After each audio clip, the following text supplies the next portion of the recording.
2 second கொடுது இல்லை.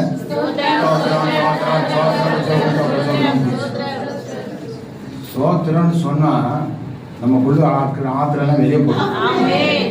சோத்திரம் வாயில வராது நிறைய பேர். சபையில பாருங்க சோத்திரம் ஒரு பாட்டு காய்ச்சின்னு பாரு, சோத்திரம் பண்ணி சோத்திரம். ஒரு அருமையான சகோதரர் என்ன செய்வாங்க, தன்னுடைய வாழ்க்கையில வாகனத்துல போகும்போதெல்லாம் சைக்கிள்ல தான் போவார். சோத்திரம்னா தமிழ் இங்கிலீஷ்ல பிரைஸ் லார்ட் சொல்லி சைக்கிள் போயின்னு இருப்பார். பிரைஸ் லார்ட் இப்படியே போகும்போது வரும்போது ஆண்டவரை துதித்து கொண்டு போவார். ஆண்டவரை துதிக்க கிருபை பெருக என்று சொல்லப்படும். நம்ம துதிக்க எங்க துதிக்க மாட்டோம், நமக்கு தூக்கமோ நல்ல வேதனையா நான் பெருகுது. அவர் இப்படியுமா போய் கொண்டிருக்கோம். சோதரம் போய் கொண்டு இருக்கும்போது ஒரு முறை பஸ் ஸ்டாண்ட் கிட்ட ஒரு பையன் என்ன பண்ண, வாலி பையன் கொடுக்க மாட்டான்.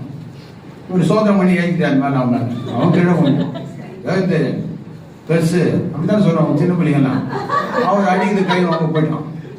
கையை வைக்கணும். எதிர்க்கு ஒரு அம்மா உட்காந்து போய் வைக்கிறோம். அந்த அம்மா ஓடி வந்து, டேய் அந்த மனுஷன் பிரேக் இல்லைன்ற காது கேட்கலாம் எதிர்க்க வர சொல்றேன். நீ வந்து அவரு எதிர்க்க வந்து போட்டு அவர் அடிக்க போய் எது காப்பாத்துச்சுங்க. ஒரு சில கணவர் மார்க்க